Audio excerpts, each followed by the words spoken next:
Dieu est le plus haut que tous les noms.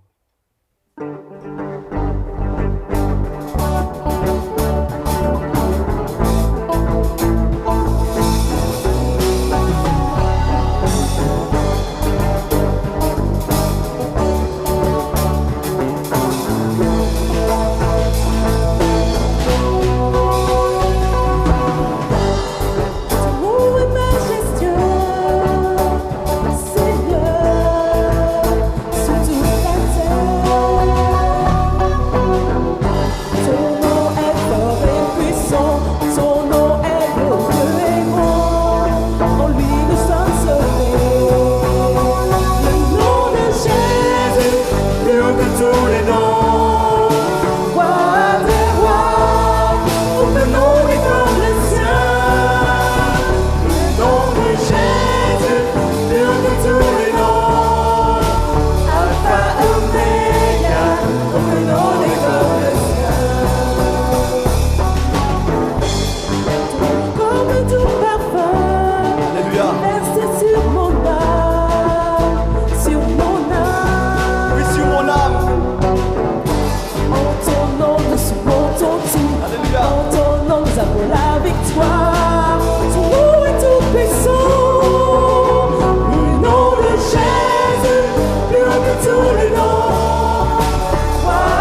la douceur. La douceur. Alors, je voudrais, avant d'aller plus loin, poser la question suivante. Quels sont ceux qui veulent plaire au Seigneur? Quels sont ceux qui veulent vraiment être agréables à Dieu? Je vais voir des mains parce que je puisse prier. Après, ceux qui n'ont pas levé la main, je ne vais pas prier pour eux. Non, je pense que tous nous voudrions être agréables à Dieu et faire ce qui est agréable. Eh bien, la Bible nous dit, pour être agréable à Dieu, il faut ressembler à Jésus. Amen. Il faut ressembler à Jésus. Il faut avoir en nous, pour être agréable à Dieu, il faut avoir en nous les sentiments qui étaient en Jésus. Et la Bible nous dit que Jésus, dans Philippiens 2, 5, eh bien, Jésus, quand il parle vraiment de tout ce chapitre, au chapitre 5, chapitre 2, verset 5, il dit que Jésus, prenant la forme d'un serviteur, il n'a point regardé son égalité avec Dieu comme une proie à arracher, mais la Bible nous dit qu'il s'est dépouillé lui-même en prenant la forme d'un serviteur. Donc, et cela nous parle de quoi? De l'humilité. Jésus, il n'a pas regardé son égalité avec Dieu comme une proie à arracher, mais la Bible nous dit qu'il s'est dépouillé lui-même. C'est-à-dire qu'il a enlevé le poids de gloire qu'il avait, il a pris une forme humaine pour venir parmi les hommes, pour sauver les hommes que nous sommes. Alors ça nous parle de l'humilité. Ça nous parle de cette caractéristique que l'enfant de Dieu devrait avoir, qui est l'humilité. Regardez les autres comme étant au-dessus de soi. D'accord? Mais je vous propose ce matin de voir une autre caractéristique très importante de l'enfant de Dieu que nous devrions nous revêtir. Parce que j'ai vu des mains ce matin pour dire, moi je veux plaire au Seigneur. Et si je veux plaire au Seigneur, il faut que je puisse avoir en moi les sentiments qui sont en Jésus-Christ. Et une des caractéristiques est l'humilité. Mais nous allons voir une autre caractéristique ce matin, ô combien importante. Je vous invite à ouvrir vos Bibles. Nous allons lire ensemble dans Philippiens au chapitre 4. Philippiens chapitre 4 et 5. Et le verset qui nous intéresse ce matin est le verset 5. Philippiens. Alors c'est vrai que c'est dans le Nouveau Testament, ne cherchez pas dans l'Ancien Testament. Philippiens chapitre 4, et nous lisons à partir du verset 4. Il dit ceci, nous avons tous trouvé, c'est bon pour tout le monde? Oui.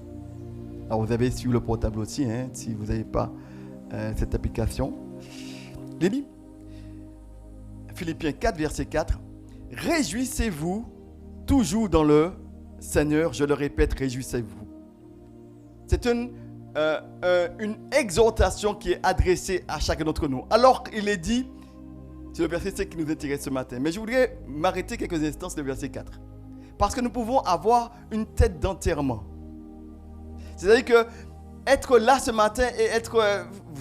Alors, je vais vous demander une chose. Puisque la Bible dit, réjouissez-vous toujours dans le Seigneur. Je le répète, réjouissez-vous. C'est-à-dire qu'il faut toujours être dans la joie. En dépit des moments difficiles, en dépit des situations difficiles que tu peux rencontrer, il te faut être dans la joie. Alors, est-ce que tu peux me faire le meilleur sourire que tu as? Alors, c'est celui-là? Ah, c'est pas celui-là. Hein? Je connais mieux de meilleurs sourires. Alors, je vous regarde. Est-ce que vous pouvez me faire le meilleur sourire? Le meilleur. Le meilleur. Alors, j'ai vu de ceux qui ont les sourcils aussi qui ont... Oh, ok, là, c'est déjà mieux. C'est vrai que la Bible nous invite à être toujours joyeux. Et c'est bon d'être dans la joie. Parce que la Bible nous dit qu'un cœur joyeux est un remède pour le corps. Vous savez ça? Et il est bon d'être joyeux. Donc, le contraire est aussi valable. Hein? Donc, si le cœur n'est pas vraiment content, eh bien, les os se dessèchent. Mais le verset 5 qui nous intéresse ce matin, il est dit quoi au verset 5? Au verset 5, il est dit que votre douceur soit connue de tous les hommes. Alors, est-ce que tu peux dire à ton voisin que ta douceur, et c'est l'exhortation qui nous est adressée ce matin, que ta douceur soit connue de tous les hommes? Dis-lui cela.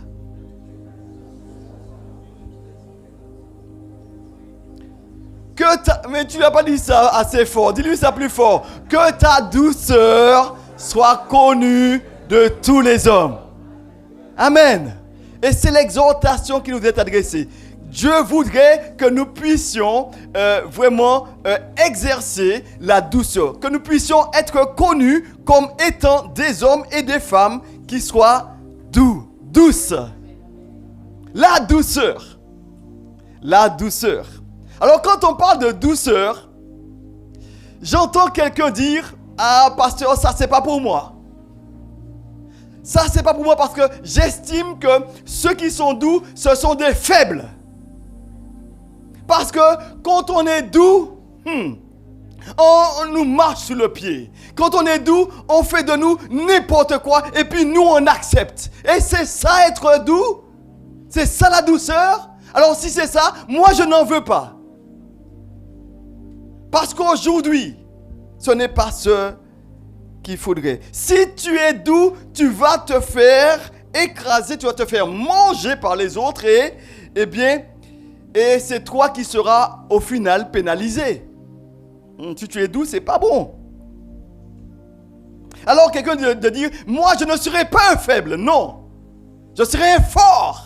Et le fort n'est pas celui qui est doux, mais celui qui sait dire aux autres, attention à toi. Et vous, passez par là. Et lui, quand il parle bien haut et bien fort, c'est lui qui est respecté. Et c'est lui qui est... Alors moi, je ne veux pas être un faible, je veux être fort. Je ne sais pas si vous êtes différent de cette personne. C'est notre mentalité aujourd'hui. Non. Être doux. Alors là, douceur, je ne vais pas me faire... On n'écoute pas ceux qui parlent doucement. On n'écoute pas ceux qui sont doux. On écoute ceux qui sont durs et qui sont... Comment? Carrés. Bon, je n'avais pas dit carré, mais bon. Voilà, même sauvages même. Et là, quand ils sont là, maman, monsieur, là où? Fais attention. Mais est-ce que c'est ce que Dieu nous demande? Alors, j'entends quelqu'un de dire, mais oui, mais... Remarque bien notre société aujourd'hui. Notre société, c'est ceux qui écrasent les autres, ceux qui se font entendre, ceux qui parlent, qui pensent, qui disent ce qu'ils pensent haut et bien fort. Ce sont eux qui sont écoutés et c'est eux qu'on respecte. Alors moi, tu parles de douceur, c'est pas pour moi. Alors j'aimerais te dire ceci ce matin, et tu peux le lire, on peut l'afficher, c'est dans Matthieu chapitre 11, verset 29. Un verset clé qui nous dit que Jésus, lui le modèle, lui l'exemple, lui vraiment le maître. Dans Matthieu 11, verset 29, il dit quoi? Prenez mon joug, et c'est Jésus qui parle, prenez mon joug sur vous et recevez mes instructions car je suis doux. Je suis doux et humble de cœur et vous trouverez le repos pour vos âmes. Jésus nous est présenté, Jésus ici, qui dit que lui-même, il est doux. Il est doux. Lisons un autre passage maintenant, notamment dans Galates 5, verset 22. Et pour ceux qui sont habitués, ils savent très bien qu'il s'agit ici du fruit de l'esprit. Regardons ensemble, Galates 5, 22. Est-ce qu'on peut me l'afficher? Merci. Il est dit ceci, mais le fruit de l'esprit, c'est... Alors, pour dire que ce qui caractérise l'enfant de Dieu, c'est quand il a en lui l'esprit de Dieu. La Bible nous dit que si quelqu'un n'a pas l'esprit de Dieu en lui, il ne lui appartient pas. Si tu as Jésus-Christ dans ta vie, tu as en toi ces éléments-là. Tu n'as pas en toi les fruits, mais le fruit qui est composé de différentes facettes. C'est-à-dire que dans le fruit, il y a l'amour, la joie, la paix, mais il y a un élément aussi très important. Lisons ensemble. Mais le fruit de l'esprit, c'est l'amour. Donc tu devrais toujours être rempli d'amour comme notre Dieu. La Bible nous dit que Dieu est... Alors si tu n'as pas d'amour, c'est parce que tu ne connais pas celui qui est amour. Alors si tu voudrais de l'amour, qu'est-ce qu'il te faudrait faire? Demander, mais il faut surtout en donner. Pourquoi? Si tu veux recevoir une chose, sème-la. Et forcément, si tu sèmes de l'amour, tu vas en récolter. Alors, c'est pas toujours évident. Je vois qu'il me dit, mais non, donne de l'amour et sûr, tu vas en récolter. Peut-être pas de la même personne. Mais autrement, tu vas toujours répondre. Pourquoi? Parce que la Bible nous dit que Dieu, il est amour. Donc, si tu as le fruit de l'esprit en toi, le fruit de l'esprit, c'est quoi? C'est l'amour, la joie, être toujours joyeux, la paix, être en paix avec tous les... Autant que cela dépend de vous, soyez en paix avec tous les hommes. La Bible nous le dit, hein? La paix, quand tout est bouleversé autour de toi, toi, tu es en paix. La paix, la patience, pas trop pressé. La patience, la bonté, être bon vers les autres, la bénignité, la fidélité, la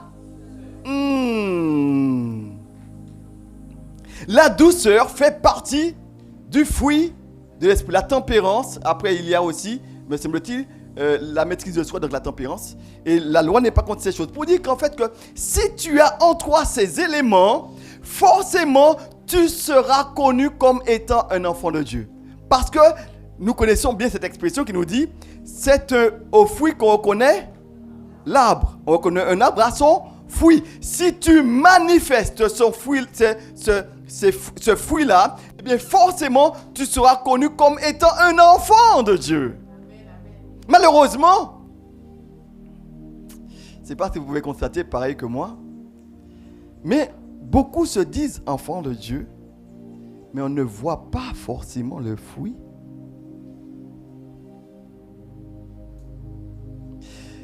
Ce matin, nous n'avons pas le temps de tout voir, mais arrêtons-nous sur un élément, la douceur.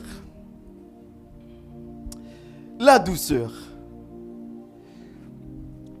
C'est pas chose évidente, parce que être doux,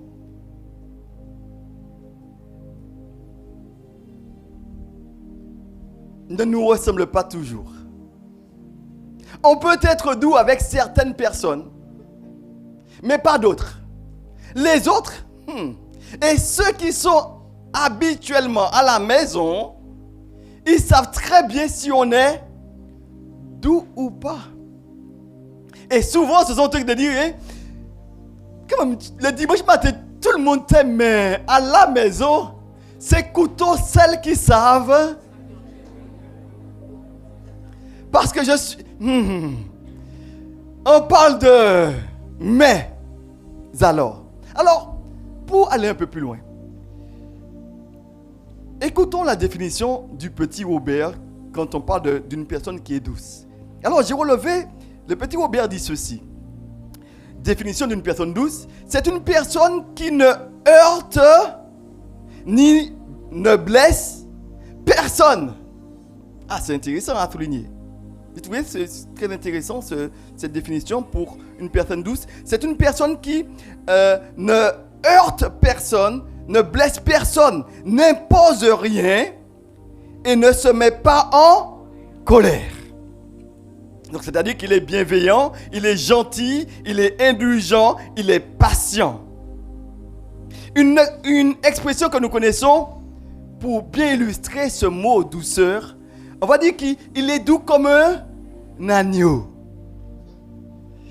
Et j'entends quelqu'un le dire, il est doux comme un agneau. Mais vous savez qu'un agneau, c'est aussi un mouton. Non, vous n'êtes pas d'accord avec moi? Un agneau, c'est un mouton.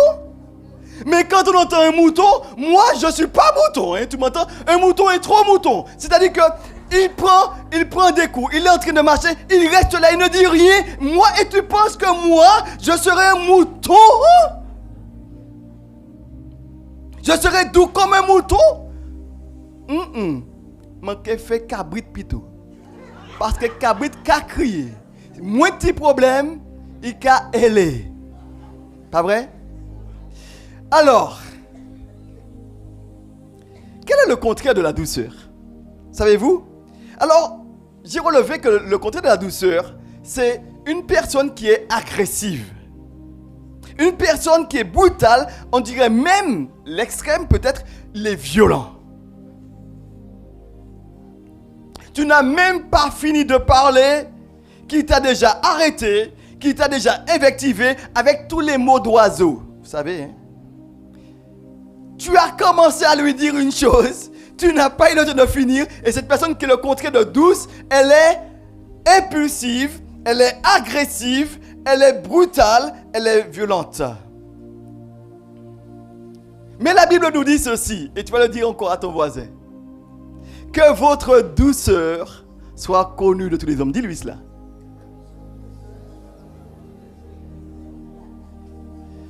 Que votre douceur soit connue de tous les hommes.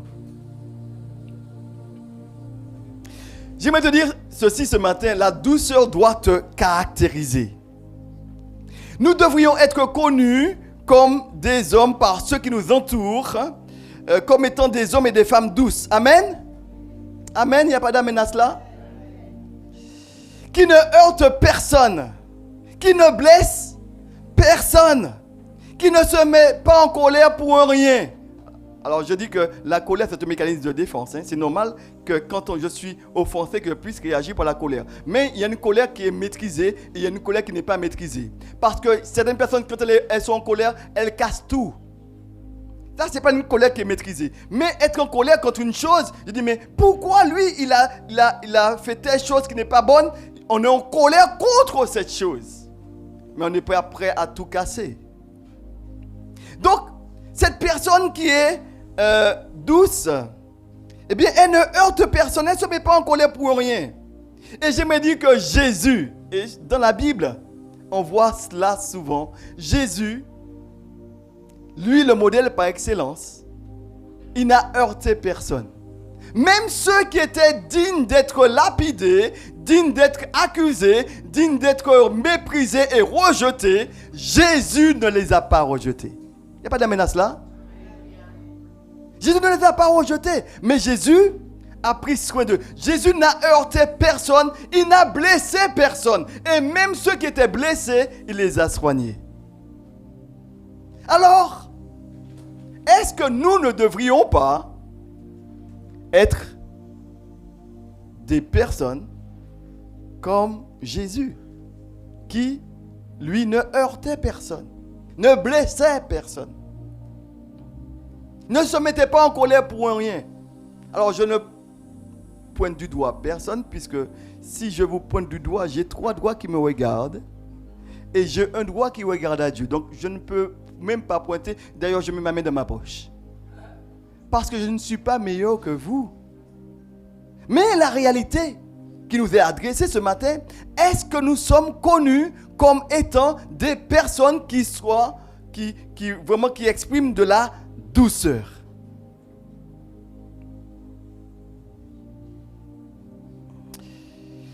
On peut être doux avec ceux qu'on ne connaît pas. Pas vrai? Une personne, elle vient, bon, vous allez lui répondre avec une parole douce. Et vous lui dites, mais écoutez, monsieur, non, vous avez tel article ici et là. Au travail, par exemple, monsieur, je vous en prie, suivez-nous. Et voilà, avec une parole douce. Vous ne la connaissez pas, elle ne vous connaît pas. Mais c'est bien de pouvoir exercer de la douceur à l'extérieur, mais c'est mieux d'exercer la douceur à l'intérieur. C'est-à-dire que dans ma maison, dans ma communauté, avec mes parents, avec mes frères, avec mes soeurs, avec tous ceux qui m'entourent, exercer de la douceur. Être doux. Être doux. Particulièrement pour le partenaire à la maison, au travail, avec les collègues. Être tendre avec les autres. La question que j'aimerais poser aux parents, posez la question justement à vos enfants. Est-ce que je suis doux? Ophélie n'est pas là? Je vois que Béatrice qui cherche Ophélie. Est-ce que, parce que vous savez, généralement il est difficile d'avoir une opinion sur nous-mêmes. Les autres peuvent nous dire ce que nous sommes vraiment. Et les autres sont là pour nous comme un miroir. Alors demandez à ton voisin, pas maintenant, ne fais pas ça parce que tu risques d'avoir des surprises et moi aussi. Mais pose à tes enfants la question, est-ce que papa, tu es doux? Est-ce que maman, tu es douce? Et les parents le disent aux enfants, est-ce que tu es doux toi? Mais si l'enfant va certainement dire, mais si papa tu n'es pas doux, et c'est parce que tu n'es pas doux, mais comment je vais... Mais c'est toi l'exemple, hein? C'est toi le modèle. Hein? Et si tu n'es pas doux, je ne peux pas être doux. Si je ne suis pas doux, c'est à cause de toi un petit peu, hein, parce que toi tu n'es pas doux. La question que j'aimerais vous poser, et c'est la question qui tue. Est-ce que tu es doux? Est-ce que tu es connu comme une personne douce? Non pas qu'il y ait une voix douce, hein? Une personne douce. La douceur. Vous savez, on peut être doux dans nos comportements. Mais on peut être très aussi agressif par nos paroles. On peut être doux dans un comportement, dans une attitude. Mais par les paroles, vous savez que vous pouvez tuer une personne. Par des paroles, vous pouvez le détailler, couper un petit morceau, démonter pièce par pièce. Avec des paroles, hein. Et on peut couper, faire beaucoup de tort avec une parole. C'est pourquoi la Bible dit une chose. Dans Proverbe au chapitre 15, verset 1, est-ce qu'on peut me l'afficher? Proverbe 15, verset 1. Il dit ceci. Une parole douce calme la fureur. C'est-à-dire que une parole, celui qui est déjà excité, qui est déjà tout en colère devant toi, et tu viens avec lui à lui parler par une parole douce, eh bien, ça calme la fureur. Mais une parole dure excite la colère. C'est-à-dire que, eh bien, là, il va, au contraire, s'il avait dit ça, il était à ce niveau-là, il va passer, ce sera le level supérieur. Ce sera là, au bout d'un moment. Et même plus haut encore. Pourquoi? Parce qu'une parole dure excite la colère. Et la Bible nous invite justement à avoir des paroles douces. Est-ce que vous êtes là avec moi ce matin? Vous êtes d'accord? Il n'y a pas d'amen, je ne te parle. Nous sommes d'accord? Une parole douce calme la fureur, mais une parole dure excite la colère. Est-ce que nous sommes connus comme ceux qui ont des paroles douces? Et quand on voit que l'autre est déjà très haut là, je vais lui dire, mais non chérie, tu sais que j'avais pris ça, mais c'était pas... Non, mais mon amour, un petit mot doux. Est-ce que je parle aux hommes là à la maison? Mais non, chérie, tu sais, si j'ai laissé les chaussures là, c'est parce que j'ai pas encore fini. Je vais juste me... Bon, mais écoute, d'accord, tu as raison. Eh bien, tu sais que les chaussures là, mais je prends les chaussures, puis tout de suite, je vais déposer, puis je rigole. Mais tu es trop embêtante, hein? Tu mérites un petit bisou. C'est ça? Comme ça se passe? Et la femme qui voit que bon, eh bien, tu as mis les chaussures là, chérie. Mais chérie, tu sais très bien que il faudrait qu'on puisse justement faire... Je vais te faire un massage au niveau de la tête pour que tu puisses bien retenir. Parce que tu as besoin d'un petit massage. Je sais que parce que tu as laissé les chaussures là, c'est parce que tu es un petit peu fatigué. Mais est-ce que tu veux d'un petit massage? Parce que les chaussures qui sont là comme ça ne te ressemblent pas. Chérie, viens, je te fais un petit massage. Détends-toi. Tu as bien mangé. Comment ça a passé ta journée? Comment ça a été? Est-ce que c'est comme ça que nous réagissons? Alors, j'ai là pensé un homme qui a dit, tout ce qui traîne à la maison, c'est la poubelle. Qu'est-ce qu'elle faisait? Cette personne, pam, par la fenêtre ou bien par la poubelle. Boum! Vous t'y souliez. Poché quoi, ok, savent qu'il ne faut pas la mettre. Hein?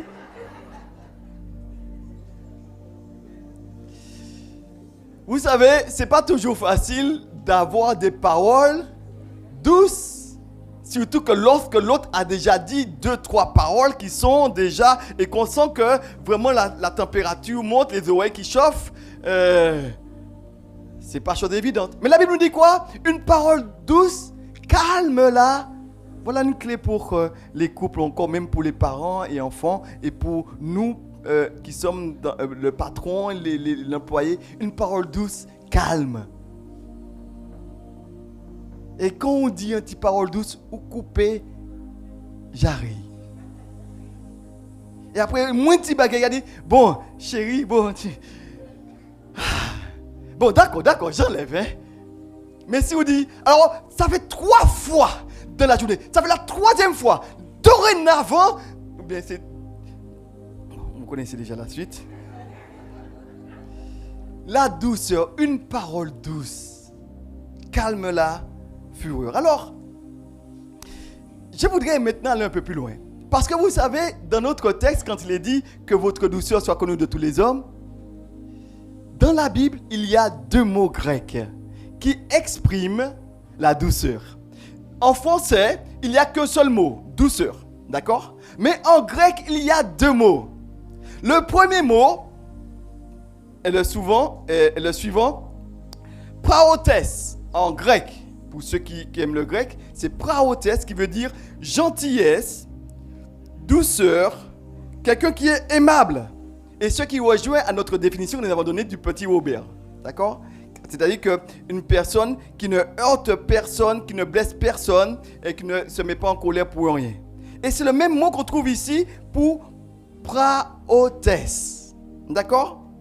Et ce que nous trouvons, par exemple, nous l'avons lu dans Galates 5, verset 22, quand il dit l'amour, la joie, la paix, et puis quand il parle de la douceur, c'est praotes, qui veut dire douceur, celui qui est doux, qui est aimable, gentil. Mais il y a aussi un autre mot en grec. Cet autre mot est le suivant, epietes,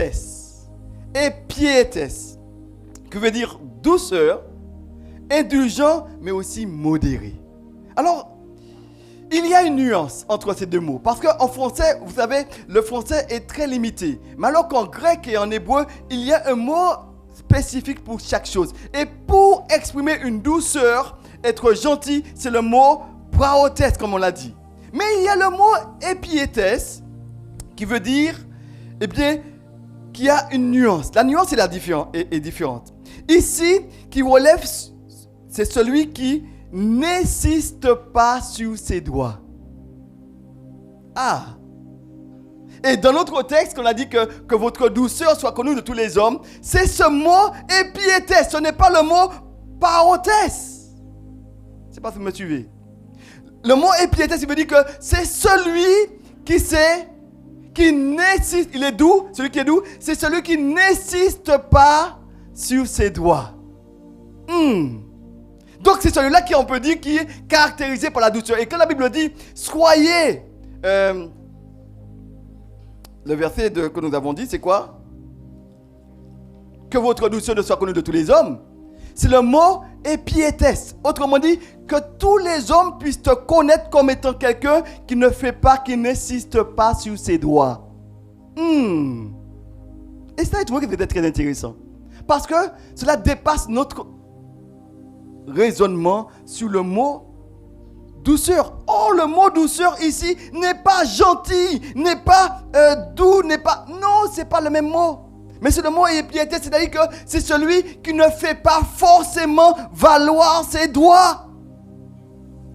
Et c'est celui-là qui est doux. Et la Bible dit que celui-là, eh bien, cet homme-là qui doit être connu de tous les hommes, notamment pour ceux qui connaissent Dieu, ceux qui ne connaissent pas Dieu, il doit être connu comme étant une personne qui ne fait pas forcément, qui n'insiste pas sur ses doigts. C'est problématique, hein? Se dit là, j'aime pas entendre ça, pasteur. Hein? Parce que pourquoi? Notre génération est une génération qui fait valoir ses doigts. Et dire, pasteur, qu'il ne faut pas insister sur ses doigts, c'est vraiment, on va se faire écraser. Hein? C'est pas bon.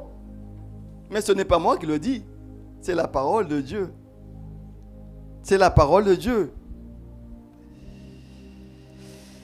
Quand il est dit que votre douceur soit connue de tous les hommes, autrement dit, que vous soyez connus comme des personnes qui n'insistent pas sur leurs doigts, vis-à-vis de tous les hommes, pas seulement des frères et sœurs, mais de tous les hommes. Quelqu'un a dit ceci, il est impossible de passer inaperçu lorsqu'on pratique cette douceur-là. Il est quasiment impossible qu'on ne puisse pas te reconnaître. Parce que comment ça? Tu es celui qui n'insiste pas sur tes doigts. Et quand tu fais cela, forcément, tu vas te faire reconnaître. Les autres vont se dire, mais il doit avoir un petit problème. Parce qu'il n'insiste pas sur ses droits. Il est conscient. Cela ne veut pas dire que tu dois tout abandonner. C'est pas ça. Hein. Mais celui qui n'insiste pas sur ses droits, il sait très bien quels sont ses droits. Et pourtant, il ne fait pas valoir forcément ses droits. Parce qu'il cherche le bien-être de l'autre. Ah, quelqu'un me dit, ouh là là, j'aime pas ça, pasteur. Hein. Comment ça?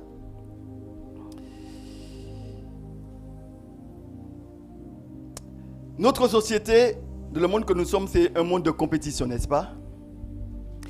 Où l'on ne cesse de revendiquer ses droits. C'est tellement peu courant de rencontrer quelqu'un qui n'insiste pas sur ses droits que certainement cette personne va se faire reconnaître. Cela devrait être facile pour le croyant, dont nous sommes. Les vrais intérêts ne sont pas pour les choses de la terre. Parce que vous savez, les hommes qui nous entourent, ceux qui nous entourent, ne peuvent que nous prendre que des choses qui sont matérielles, pas des choses. Est-ce que quelqu'un me suit? Ceux qui t'entourent ne peuvent que te prendre des choses matérielles.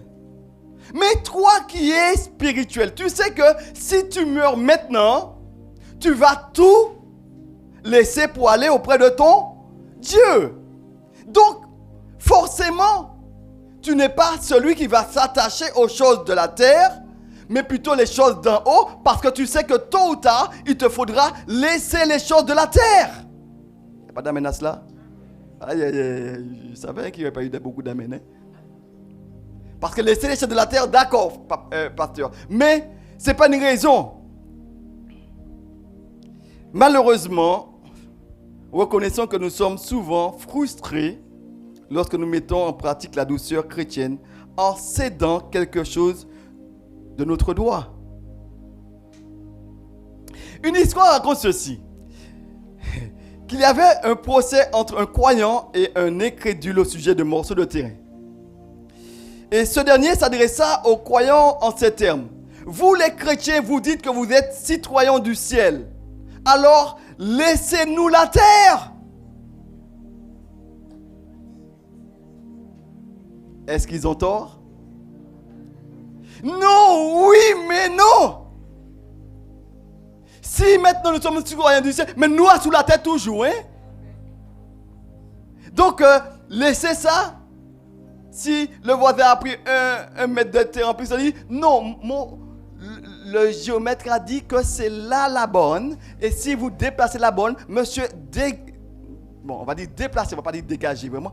Déplacez votre clôture parce que là, ça c'est à moi, ça c'est mon terrain et je peux passer là. Et si maintenant vous voulez passer, passez sur votre terrain parce que c'est votre terrain qui... Hein? Mais si il a pris 50 cm, il dit, non, 50 cm sur une longueur, ça va faire au moins... Il ne faut pas avoir mon mauvaise habitude. Si vous faites ça et puis, eh bien demain, c'est tout le terrain qu'elle prend là, ouais. Il faut qu'au départ, dise non. Mais est-ce que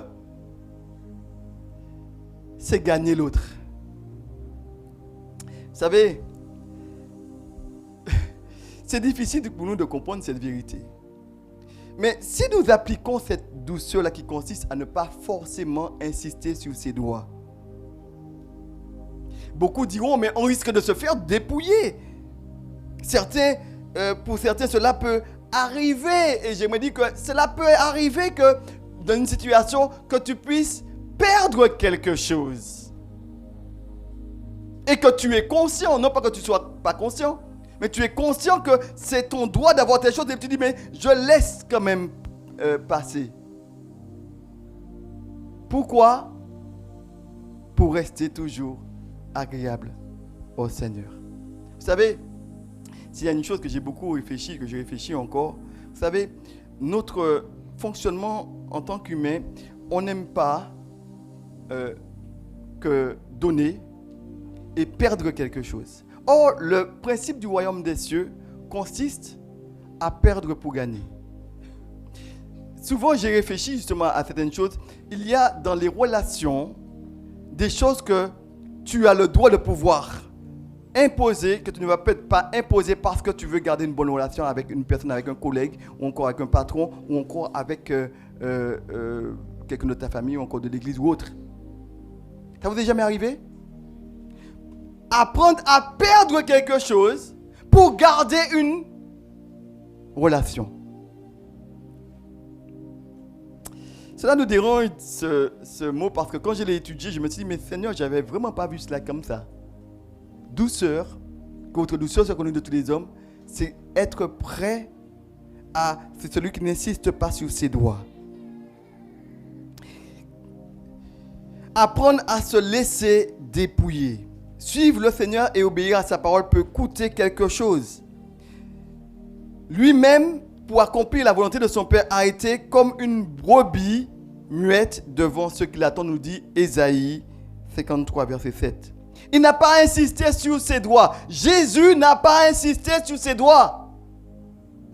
Il s'est laissé dépouiller de toute la gloire et de tout son honneur d'homme qu'il avait sur terre. Pourtant, il suffisait qu'il dise un mot et que tout soit renversé. Il avait à sa disposition des anges, il avait à sa disposition des archanges, vraiment. Et il n'a pas fait valoir forcément ses doigts. Pourquoi? Son but, c'était de gagner les âmes. Il était prêt à perdre même sa propre vie pour que nous soyons sauvés. J'aimerais te dire que dans les relations, souvent, tu dois être connu comme quelqu'un de doux. Et même lorsque tu sais que tu as raison, et j'insiste sur le fait que c'est ton droit, et aujourd'hui, on aime à dire, vous n'êtes pas différent de moi, on aime à dire, c'est mon droit, j'ai le droit de faire telle chose, j'ai le droit d'être là, j'ai le droit de faire. Mais est-ce que tu es prêt à ne pas insister sur ce droit-là pour maintenir une relation?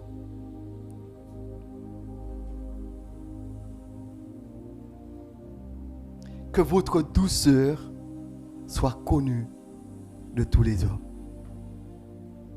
C'est ton droit d'avoir une relation intime avec ta femme.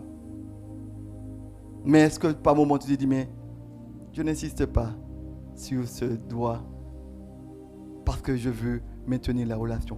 Tu es fatigué, c'est pas grave. On va se voir demain. Et même si c'est demain matin pour première heure, c'est demain.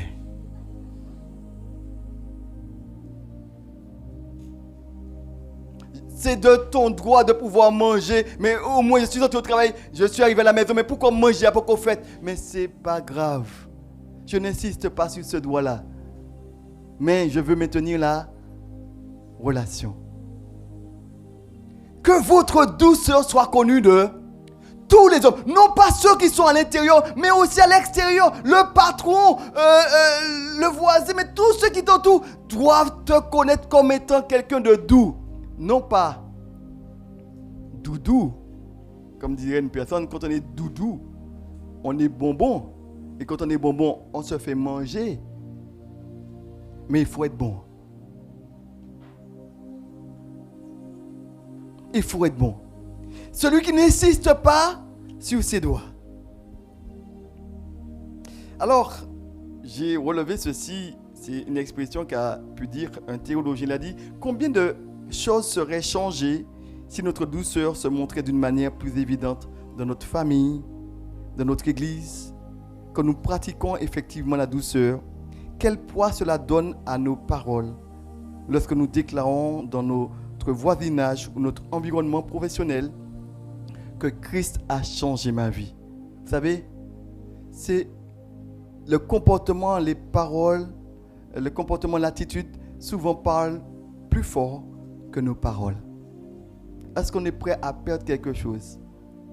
Vous savez, aujourd'hui, on est prêt à plutôt apprendre. Et l'égoïsme fait que on est prêt même à écraser les autres. C'est pourquoi qu'il y a aujourd'hui, vous savez, un sondage a été fait qui a démontré qu'en fait, que s'il n'y avait pas des riches et des pauvres, il y aurait suffisamment de nourriture pour tous les hommes. Si c'était bien réparti, il y aurait suffisamment pour que tout le monde les hommes puissent manger correctement. Mais malheureusement, qu'est-ce qui se passe? C'est que le cœur de l'homme est mauvais. Et qu'est-ce qu'il fait? Il va écraser l'autre pour qu'il puisse se faire un profit. Il n'est pas prêt à perdre.